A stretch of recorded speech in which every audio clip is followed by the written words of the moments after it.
ಎಲ್ಲೇ ಹೋದರೂ ಬಿಲ್ಡಿಂಗ್ಗಳು ಜಾಸ್ತಿ ಆಗ್ತಾ ಇದೆ ಹೊರತು ಮರಗಳು ಜಾಸ್ತಿಗೆ ಆಗ್ತಾ ಇಲ್ಲ. ಅದನ್ನು ನಾವು ಏನಾದರೂ ಮಾಡಿ ಚೇಂಜ್ ಮಾಡಬೇಕು ಅಂತಲೇ ಈ ಒಂದು ಕಾರ್ಯಕ್ರಮವನ್ನು ಹಮ್ಮಿಕೊಂಡಿರೋದು. ನೀವು ಯಾರೇ ಒಬ್ಬ ಸಾಮಾನ್ಯ ಮನುಷ್ಯನಿಗೆ ಕೇಳಿದ್ರು ನನಗೊಂದು ಮನೆ ಕಟ್ಕೋಬೇಕು, ನನಗೊಂದು ಕಾಂಪ್ಲೆಕ್ಸ್ ಬೇಕು ಅಂತಲೇ ಮಾತಾಡ್ತಾನೆ ಅಷ್ಟೇ ಹೊರತು ಮರನ ಬೆಳೆಸ್ತೀನಿ, ಗಿಡನ ಬೆಳೆಸ್ತೀನಿ ಅಂತ ಯಾರೂ ಹೇಳೋದಿಲ್ಲ. ಅದು ಸೂಕ್ತ ಅಲ್ಲ. ಸುತ್ತೂರ ನೀವು ಗಿಡಗಳನ್ನು, ಮರಗಳನ್ನು ಬೆಳೆಸಿದ್ರೆ ಅದು ಎಲ್ಲರಿಗೂ, ನಮ್ಮ ಇಡೀ ಜಗತ್ತಿಗೆ ಒಳ್ಳೆಯದಾಗುತ್ತೆ, ನಿಮಗೂ ಒಳ್ಳೆಯದಾಗುತ್ತೆ. ನೀವು ಶುಭ್ರವಾದ ಒಂದು ಗಾಳಿಯನ್ನು ಕುಡಿತೀರ, ನೆರಳು ಸಿಗುತ್ತೆ. ಸೊ ಎಲ್ಲ ಒಳ್ಳೆಯದೇ ಆಗುತ್ತೆ. ಸೊ ಇದನ್ನು ನಾವು ಎಲ್ಲೋ ಒಂದು ಮರಿತಾ ಇದ್ದೀವಿ ಅನ್ನೋದು, ಆ ಒಂದು ಭಾವನೆಯನ್ನೇ ನಾವು ಆಧರಿಸಿ ಈ ಒಂದು ಕಾರ್ಯಕ್ರಮ ಮಾಡಿರೋದು. ಇವತ್ತು ಒಂದು 1350 ಇಲ್ಲಿ ಮಾಡಿದ್ದೀವಿ. ಹಾಗೆ ನಮ್ಮ ಇಡೀ ಜಿಲ್ಲಾದ್ಯಂತ ಕೂಡ ಎಲ್ಲ ಸಬ್ ಡಿವಿಷನಲ್ಲೂ ಸುಮಾರು 1000 ಗಿಡಗಳನ್ನು ಹೆಚ್ಚುವರಿಯಾಗಿ ನಾವು ನೆಡ್ತಾ ಇದ್ದೀವಿ.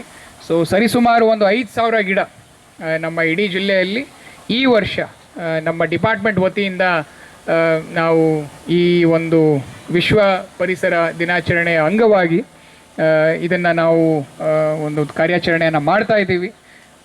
ಇದು ಕೇವಲ ಒಂದಿನದ ಕಾರ್ಯಕ್ರಮ ಆಗದೇ ಆಗಿರಲಿ, ನೀವು ಕೂಡ ಖುಷಿಯಿಂದ ಬಂದು ಇದನ್ನು ನಾನು ಬೆಳೆಸಿದ್ದೀನಿ ಅಂತ ನೀವು ಹೇಳ್ಬೋದು.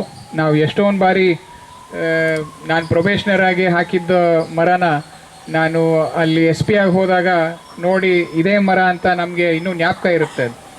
ಅದೇ ರೀತಿ ನಮ್ಮ DG ಸಾಹೇಬರು ಅಷ್ಟೇ, ಅವ್ರು ಉಡುಪಿಗೆ ಹೋದಾಗ ಅವ್ರು SP ಆಗಿ ಹಾಕಿದ್ದದ್ದು ಇವಾಗ ಅದೊಂದು ದೊಡ್ಡ ಹೆಮ್ಮರ ಆಗಿ ಬೆಳೆದಿದೆ. ಅದು ಮೊನ್ನೆ ಅವರು ಉಡುಪಿ ವಿಸಿಟ್ ಮಾಡಿದಾಗ ಅವರು ಖುಷಿಯಿಂದ ಹೇಳಿದ್ರು ಇದೇ ನಾನು ಹಾಕಿದ ಮರ ಅಂತ. ನೀವು ಕೂಡ ಅದೇ ರೀತಿ ಇಲ್ಲಿ ಹಾಕಿದ್ದನ್ನು ನೀವು ಎಲ್ಲರಿಗೂ ಹೇಳ್ಬೋದು ಇದು ನಾನು ಮಾಡಿದ್ದು ಅಂತ. ಸೊ ದಯವಿಟ್ಟು ಅದನ್ನು ನೀವು ಮಾಡಿ. ಬರ್ರಿ ಸರ್.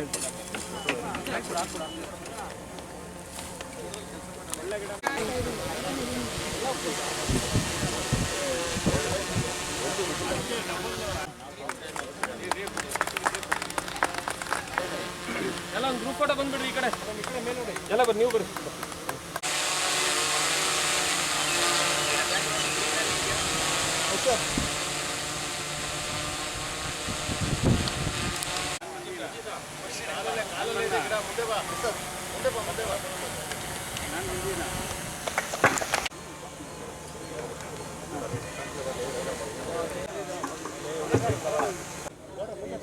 ಎಲ್ಲ ಕೂತ್ಕೊಳ್ಳಿ. ಈ ಒಂದು ಕಾರ್ಯಕ್ರಮಕ್ಕೆ ಅದನ್ನ ಬದುಕಿಸಬೇಕು ಅಂತ ಹೇಳಿ ಒಂದು ವಿಶೇಷ